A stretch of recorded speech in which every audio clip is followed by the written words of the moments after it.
I recorded my song, The Twist, in 1959, but the song didn't hit the number one on the charts in 1960. Wow. I am the first artist of color that was number one in the world. Mm-hmm. And in 1960, and from 1959, we changed the world. But I'm really not a 50s artist. I'm a 60s artist. People associate you with the 50s a lot, though. No, they just want to give the 60s to the Beatles, and they don't want to give it to the Chubby. Oh, but I'll give it to you.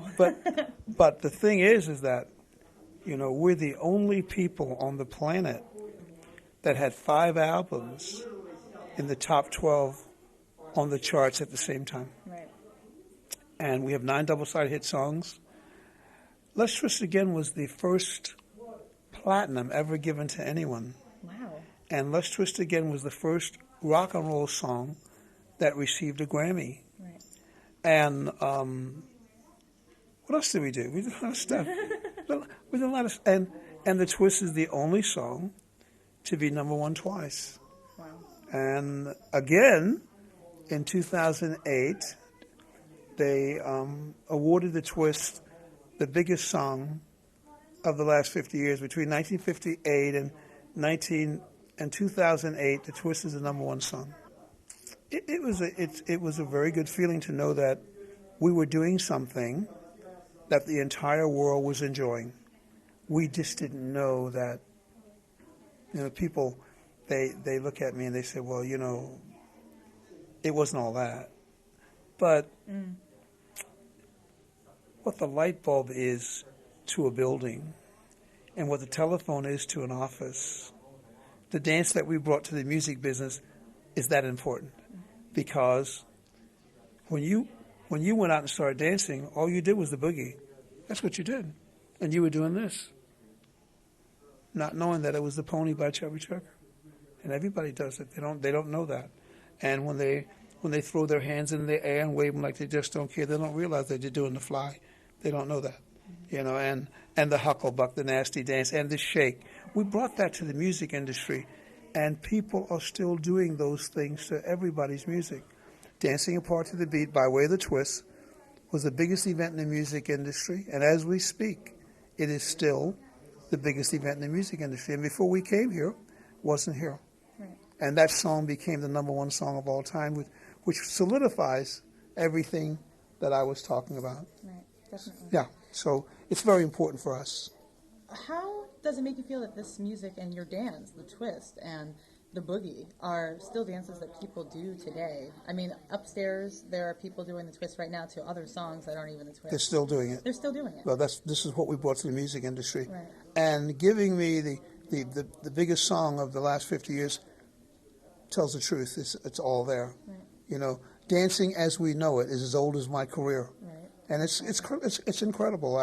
I think the downside of it all is that my music is not being played all over the globe like the Beatles and like Elvis and like Bruce Springsteen and Billy Joel. And why do you think that is? Racism.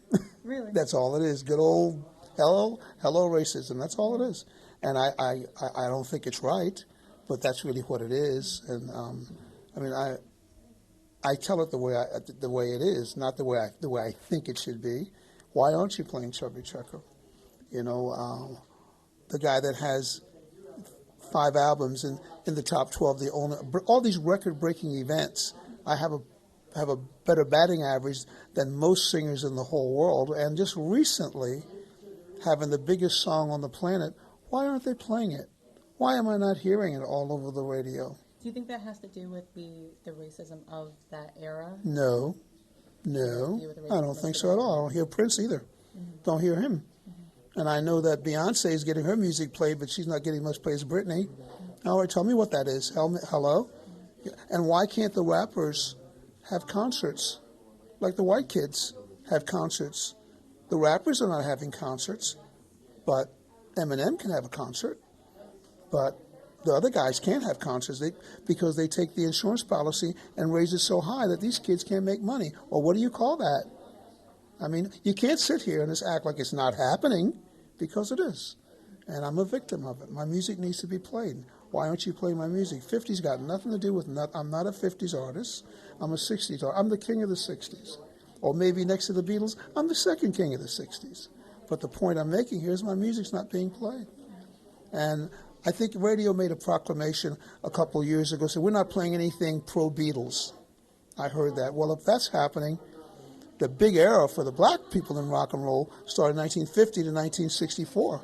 That means that you're wiped out. You're not going to get played. But they still play the Beach Boys. There before that, they play Frankie Valli. Before that, and a few other people they play. So we look at these things and we monitor the airplay in the world. And whatever America does, it happens everywhere. I'm saddened by the lack of interest that radio has taken to my music. Really, it's been very painful for me. And not only that, it hurts me where it hurts me the most, in my pocket. That means that my family doesn't enjoy the things that other artists enjoys that have less success than I have had in the music industry. Like right now, I say it again, the Twist is the #1 song in the world. Why aren't we hearing it? We're not hearing it. So. Well, and it's really impressive, in just 5 years that you've become a household name, and you still remain a household name. Well, the thing is, it's because of that dance. When Alexander Graham Bell gave us the light bulb, it was with us forever. When these men did these, when Alexander Graham Bell gave us the telephone, and Thomas Edison gave us the lights, they're here forever. And dancing as we know it in the world today started right here. It's going to be here long after I'm gone, and it's good for people to know where it started, because the historians have been very careful and very craftfully, kind of moving me out of the business like they did Dr. George Washington Carver. This man is in every kitchen in the world. Soybeans and oil from seeds and all these wonderful things that he gave us. And if you ask a college student who gave us, they couldn't even tell you. But they can tell you all about Edison, they can tell you all about Graham Bell, they can tell you about the guy that did the penicillin, but they can't tell you about Carver. I go back to that. I keep going back. I can't help it because this is happening, and it takes away from our children, it takes from our children's children to feel a certain pride and respect for what the black people have brought to the world at large. And I like to kind of bring that, to let people know that. It is an honor and a privilege to be here at Lincoln Center and being able to perform for these people tonight, because they're going to see something tonight that they have not seen. Because of our lack of airplay on the radio, they don't see Chubby Checker like they see the other greats that are out there doing the same thing. So tonight I get a chance to go out and play for these lovely people, and without them, I would be nothing, and they're everything to me. And what's kept me in business all these years is a great show, and I've worked on that, giving a great performance, and people have come back over and over to see my performance, and I've been able to make it on my raw talent. But if this was mixed with airplay and what I have, God knows how more successful we could be.